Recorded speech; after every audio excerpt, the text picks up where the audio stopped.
One of the first meetings that we had was with the advisory planning commissions. There is an advisory planning commission for each of the electoral areas, A, B, and C. There's also an agricultural area planning committee. These committees are appointed by the electoral area directors, and they meet monthly during their 3-year term. They're not paid for these positions, but they're very familiar with all the issues because they review all of the development applications that come to the CVRD for the rural areas. They're a very valuable voice for the community in terms of responding to various development applications.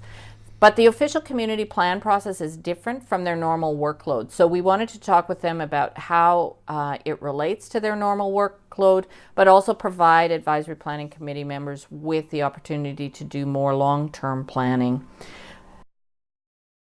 So the purpose of the official community plan review process is to align the rural areas official community plan with the policies of the regional growth strategy.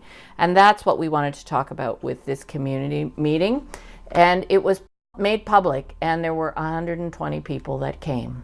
First issue that came up was, well, what about marijuana? It's a permitted, growing medical marijuana is a permitted use in the agricultural land reserve, but it doesn't seem to fit as legitimate agriculture. Then people talked about the settlement sacrifice zones, so the pressure to convert lands into settlement expansion areas. And so we need a strong policy framework to respect the regional growth strategy and prevent sprawl. We tried to keep the conversation kind of forward oriented. So the question is, what do we want to bequeath to our children? And so the key points there were that they want to retain quality of life and protect what they value, which includes agriculture and the open spaces. There's also a need to identify or create a good business environment through industry that's compatible with the local environment. So to provide jobs, but it's the right fit and the right scale.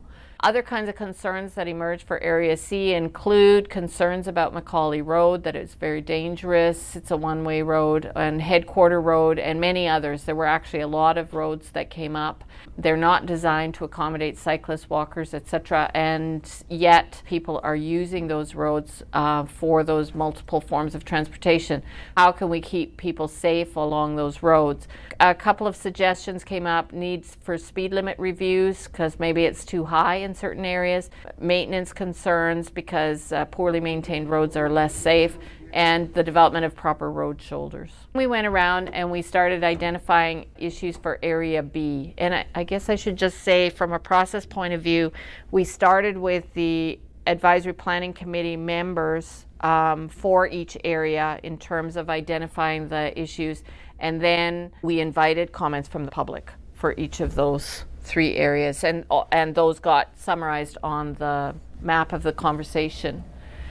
The Area B is an area that has a lot of what's called the settlement expansion areas in it. A lot of it is nestled between the various municipalities.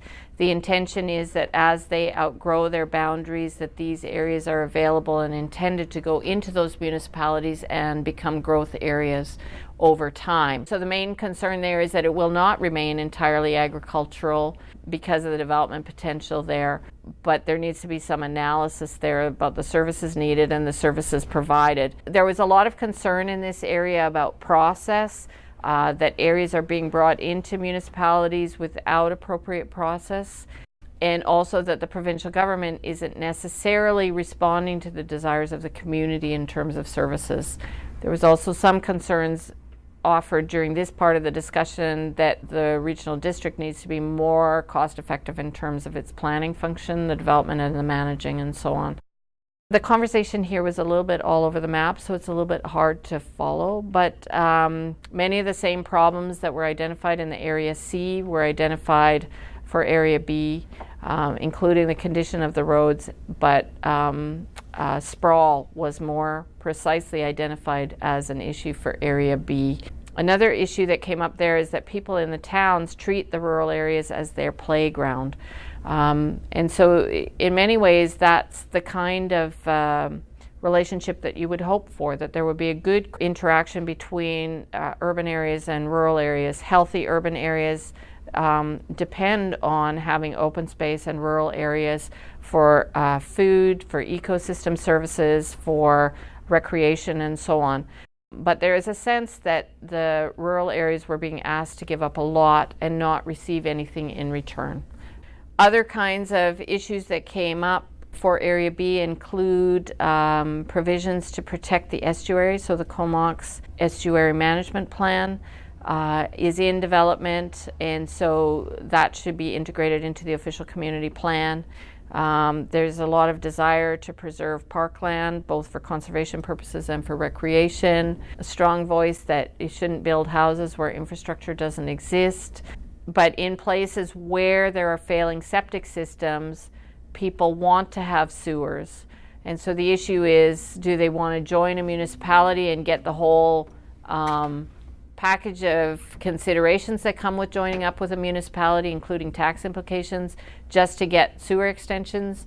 The answer was not necessarily, but nevertheless, the question of failing septic systems needs to be addressed from an environmental health point of view. There is a desire there, again, to respect the zoning and the ALR. So there was a strong message there about the regional growth strategy and the growth management principles. Questions about interjurisdictional cooperation came up between municipalities and the regional district, between the regional district and First Nations, and the implications of First Nations development on regard to lands that are currently Crown lands. After we went through Area B representatives, then we moved into Area A representatives.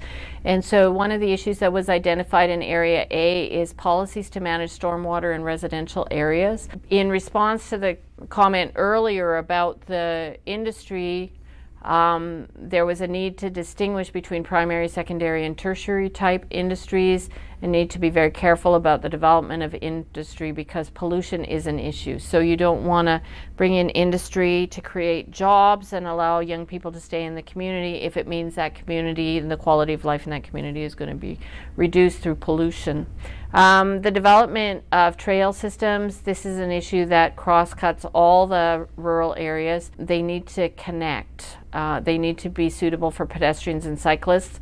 There was a strong desire to maintain the quality of air and water in the area, but also there's a concern about rising fees and expenses. So the cost of sewers is very concerning for people, and so they're going to want another referendum around sewer stuff.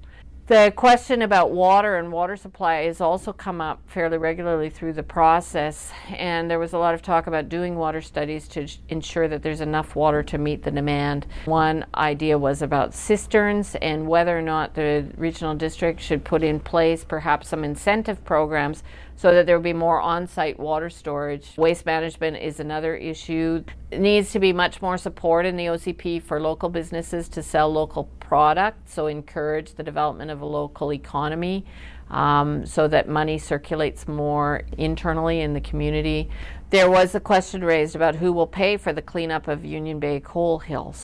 The Island Corridor Foundation came up, the rail corridor that connects east side of Vancouver Island and runs from Victoria to Courtenay.